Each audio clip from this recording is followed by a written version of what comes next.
핵안보 정상회의는 오바마 대통령의 핵없는 세상이라는 정책 비전에 의해서 출발했습니다.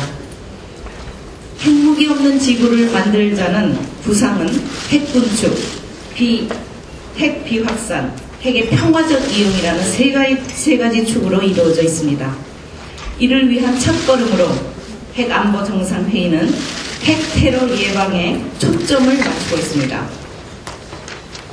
핵테러는 핵물질이 테러에 이용되거나 핵시설이 테러의 목표가 되는 것입니다. 2010년 4월 제1차 워싱턴 핵안보회의에서는 핵테러 방지를 위한 필수적 조치로서 핵물질의 물리적 방어와 관련된 구체적이고 실질적인 합의를 도출해냈습니다. 핵테러 예방을 향한 작지만 의미 있는 첫 걸음을 인류가 내디딘 것입니다. 오는 3월 26일과 27일에 서울에서 개최되는 제2차 핵안보 정상회의는 핵테러 예방 문제를 1차적으로 다룹니다. 동시에 작년 3월 후쿠시마 핵발전소 사고에 따라서 원자력 안전도 주요한 의제로 다루게 됩니다. 새로운 상황이 발생하면서 새로운 과제가 등장한 것입니다. 저는 핵무기 없는 세상을 향한 지금까지의 노력에 대해서 높이 평가합니다. 그러나 여기에서 멈춰서는 안 됩니다. 지구촌의 평화와 안전을 위해서 우리는 더 많은 노력을 기울여야 합니다. 당연히 핵안보 정상회의도 보다 전향적이고 발전적인 방향으로 나아가야 할 것입니다. 핵안보 정상회의가 핵테러를 방지하고 핵발전소의 안전을 논의하는 중요한 장이 되고 있음은 참으로 긍정적인 일입니다. 그러나 여전히 한계도 존재한다는 것을 인식해야 합니다. 아시다시피 핵안보 정상회의는 핵무기 없는 세상을 향해 출발했습니다. 그러나 지금 핵안보 정상회의는 폐기해야 할 핵무기 그리고 핵무기를 만드는 데 사용되는 핵물질을 지키는 일에 집중하고 있습니다. 이것이 핵테러가 현존하는 긴급한 위험임은 분명합니다. 그러나 또 다른 위험은 강대국들이 보유하고 있는 수많은 핵무기와 선진 핵공업국들이 만들고 있는 수출하고 있는 핵발전소로부터 오고 있습니다. 핵무기와 핵물질이 다량 존재하는 한 인류의 안전과 평화는 위협받을 수밖에 없습니다. 따라서 핵안보는 핵방어와 핵안전을 넘어서 결국은 비핵화와 핵폐기로 나아가야 할 것입니다. 궁극적으로 우리는 핵의 안보가 아니라 인간의 안전, 인류의 평화에 관심을 기울여야 됩니다. 우리 모두는 근본적인 해결을 찾으려는 담대한 모습을 보여야 합니다. 때문에 핵안보 정상회의는 핵발전소와 핵물질 자체의 위험에 대해서도 관심을 가져야 합니다. 핵발전소에 대해서 조금 더 말씀드리고자 합니다. 2011년 3월 일본 후쿠시마 핵발전소 사고는 핵안전에 대한 근본적인 의문을 제기했습니다. 후쿠시마 핵발전소 사고는 안전한 원자력이라 존재할 수 없음을 전 세계인에게 각인시켜줬습니다. 자연재해든 인재든 기술적 결함이든 사고의 위험이 존재하고 있습니다. 그리고 단 한 번의 사고로도 절멸의 위기가 닥쳐올 수 있습니다. 후쿠시마 핵발전소 사고는 원자력 르네상스가 환상이었음을 알려주었고 탈핵이라는 새로운 시대적 과제를 우리에게 제기했습니다. 그러나 지금 우리나라의 이명박 정부의 정책은 시대적 흐름에 역행하고 있습니다. 핵 안전이 위협받고 있는 상황에서 우리 정부는 핵발전소 확대 정책을 추진하고 있습니다. 에너지 발전량 중 핵발전 비율을 현재 31.4%에서 2030년까지 58%로 확산하고 2024년까지 원전 14기 추가 건설 계획을 세워놓고 있습니다.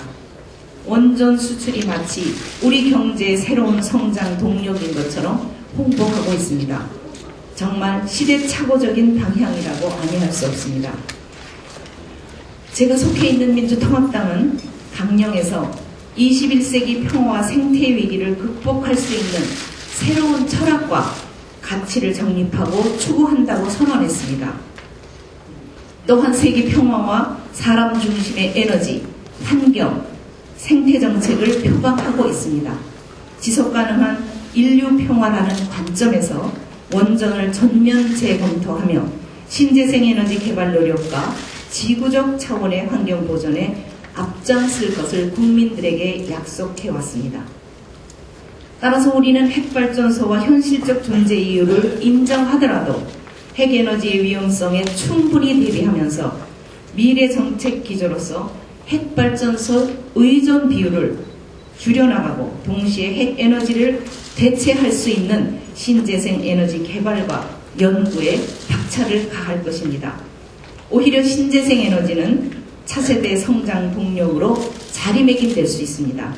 미래의 우리 후손들이 탈핵 사회를 상상하고 준비하고 실현할 수 있도록 지금부터 노력을 하겠습니다. 핵안보 정상회의가 개최되는 바로 이곳, 한반도는 아직도 북핵 문제로 평화가 위협받고 있습니다. 북핵 문제는 한반도 안전의 핵심 사안으로 평화적인 방법으로 해결되어야 합니다. 따라서 서울 핵안보 정상회의의 공식 의제는 아니지만 오늘 우리는 한반도 평화를 위해 북핵 문제를 언급하지 않을 수 없습니다. 북핵 문제 해결을 위해서는 9.19 공동성명 정신으로 돌아가야 합니다. 2005년 합의된 9.19 공동성명은 한반도의 검증 가능한 비핵화를 평화적인 방법으로 달성하는 것을 만장일치로 확인하고 공약 대 공약, 행동 대 행동 원칙에 입각해서 해결해 나가기로 합의한 바가 있습니다. 그러나 2008년 12월 이후 6자 회담은 중단되고 당연히 북핵 문제는 악화되었습니다. 이명박 정부 4년 포탄이 한반도에 날아다니는 것을 보았습니다. 우리 국민 모두가 눈으로 확인했습니다. 한반도 문제의 주인으로서 이명박 정부가 북핵 문제의 평화적 해결을 위해서 어떤 역할과 어떤 노력을 하고 있는지 의문을 제기할 수밖에 없습니다. 대북 강경 입장을 고수하면서 남북관계의 끈을 놓아버린 이명박 정부는 북핵 해결과 육자회담 재개의 방관자로 전락하고 말았습니다. 이 정부의 대북 정책, 북한의 변화를 기다리기만 하는 정책은 실패했습니다. 임기 4년을 맞는 이명박 정부는 잃어버린 평화, 남북 대화의 실종, 북핵 문제의 악화, 안보 무능, 북한의 중국 의존 심화로 대표되듯이 완전히 실패하고 말았습니다. 비현실적 대북 정책으로 인한 남북관계 중단은 결국 북핵 문제 해결이 아니라 북핵 문제를 악화시켰고 우리 스스로를 북핵 문제의 주체가 아니라 북핵 문제 해결 과정에서 객체로 만들었습니다. 민주통합당은 남북관계라는 지렛대를 통해서 북핵 문제 해결의 창조적 촉진자 역할을 수행할 수 있다고 믿고 있습니다. 그 대표적 사례가 2005년 6.17 면담입니다. 당시 민주당의 통일부 장관이 김정일 국방위원장을 면담하고 북한의 육자회담 참여를 이끌어내고 그 결과 9.19 공동성명을 도출하는데 견인차 역할을 해왔습니다. 남북관계라는 틀이 활발하게 가동됨으로써 북미 협상을 촉진시키고 육자 간의 합의까지 이루어낸 것입니다. 평화는 기다리는 것이 아니라 만드는 것입니다.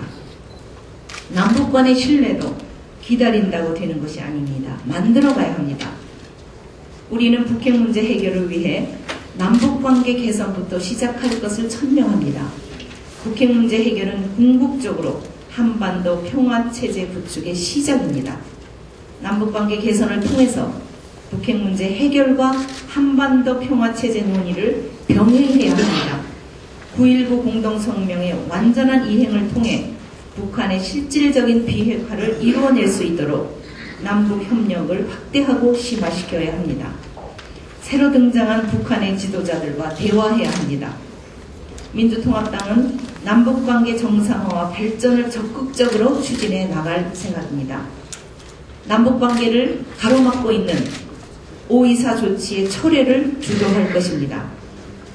6.15 공동선언과 14선언의 이행, 금강산 관광과 대북 인도적 지원 재개를 위해 모든 노력을 다할 것입니다. 남북관계 개선과 상호 신뢰 구축으로 북핵 문제 평화적 해결에 민주통합당이 앞장설 것입니다. 그래서 한반도의 평화와 통일을 이루고 번영의 길을 열어나가겠습니다. 우리는 서울회의가 핵테러 방지와 핵안전이라는 의제를 넘어서 궁극적으로는 핵무기 없는 세상을, 나아가 어떤 핵위험도 없는 세상을 실현하는 데 기여하기를 기원합니다. 동시에 북핵 문제의 평화적 해결을 통해서 한반도도 평화가 증진될 수 있는 기회가 되기를 진심으로 희망합니다. 오늘 이 자리에 함께하고 계시는 모든 분들께 평화의 인사를 전하고 저희 말씀을 마치고자 합니다. 경청해 주셔서 감사합니다. 하나님 뵙겠습니다.